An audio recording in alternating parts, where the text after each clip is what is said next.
নমস্কার বন্ধুরা, আশা করি তোমরা সবাই ভালো আছো, সুস্থ আছো। আমিও ভালো আছি। আজও চলে এলাম একটি মিনি ব্লগ নিয়ে। তো আমি আগের ভিডিওতে বলেছিলাম যে আমি আমার বাবার বাড়িতে আছি। তো শনিবার সকালবেলা আমি বাড়ি চলে এসেছিলাম। স্বস্তিক মামার বাড়িতেই ছিল। বাড়ি চলে আসার কারণটা হচ্ছে আমার আর আমার শাশুড়ি মার ডাক্তার দেখাতে যাওয়ার ছিল। তো এখানে গাড়ি রিজার্ভ করা ছিল। তো আমরা গাড়ি করে বেরিয়ে পড়লাম কলকাতার উদ্দেশ্যে।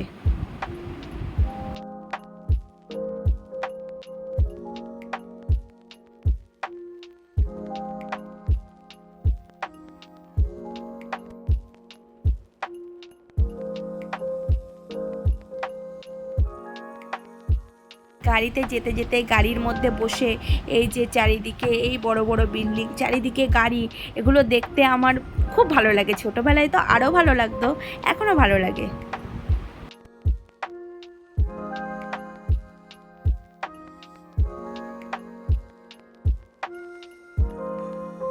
শহরের রাস্তায় যত গাড়ি হবে জ্যাম তত বেশি হবে।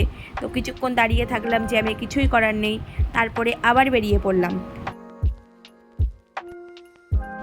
এই যে বড় বড় বিল্ডিংগুলো, ছোটোবেলায় ভাবতাম এত বড় বড় বিল্ডিংগুলো কিভাবে বানায়, মানে মনের মধ্যে অনেক কৌতূহল ছিল। এখন বড় হয়ে সব কিছু বুঝতে পারি। তো এই বড় বড় বিল্ডিংগুলো আমার তো দেখতে ভীষণ ভালো লাগে।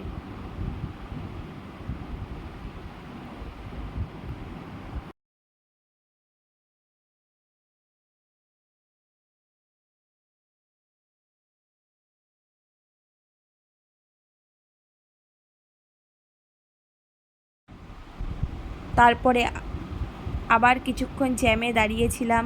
তারপরে এবার আমরা আস্তে আস্তে ফুলবাগানের দিকে যেতে লাগলাম।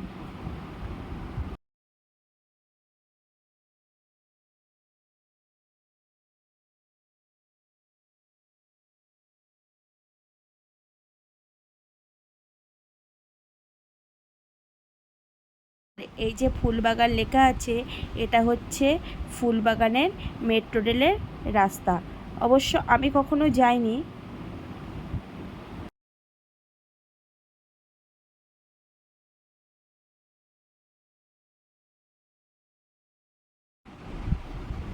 তারপরে ওই ফুলবাগানের রাস্তা দিয়ে আমরা ডান দিকে চলে গেলাম।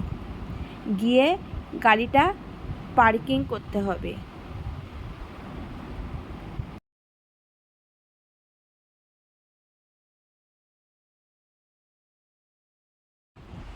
ওই যে দেখতে পাচ্ছ বন্ধুরা, ওটা হচ্ছে ওখানকার একটা হনুমান মন্দির। তো গাড়িটা পার্কিং করে ওখান থেকে আমরা মিনিট খানেক হেঁটে গেলাম।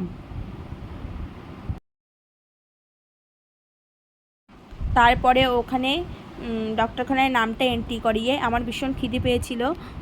বড়মশাই শাশুড়ি মা বাড়ি থেকে সেদ্ধ ভাত খেয়ে এসেছিলো, বাট আমি অত সকালে ভাত খাই না, তো ওই জন্য আমি খেতে পারিনি। আমি পাশে একটা মিষ্টির দোকান আছে, ওখান থেকে কচুরি খেয়ে এলাম। আসার পরে ওই দেখো বন্ধুরা, আমার শাশুড়ি মা আর বড়মশাই বসে আছে। বড়মশাই ওই প্রেসক্রিপশানগুলো, রিপোর্টগুলো সব ঠিকঠাক করছিল, ডাক্তারকে দেখাতে হবে। শাশুড়ি মা ওই যে বসে আছে। আমার শাশুড়ি মার শরীরের অবস্থা ভীষণই খারাপ, ভীষণ খারাপ, যার ফলে আমি প্রতিদিন ভিডিও দিতে পারছি না, কারণ এডিট করতে একটা সময় লাগে, সেই সময়টাই আমি করে উঠতে পারছি না।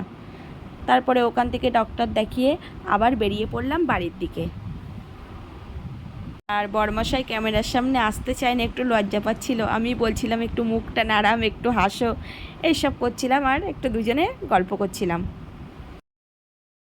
পরে ওখান থেকে আসার সময় আমরা গেলাম বসিরহাট সোনা হোটেলে। কিন্তু আমরা খাবো না, আমরা পার্সেল নেব, কারণ স্বস্তিক আসেনি আমাদের সঙ্গে। তারপরে আমি খাবার নিয়ে বেরিয়ে পড়লাম।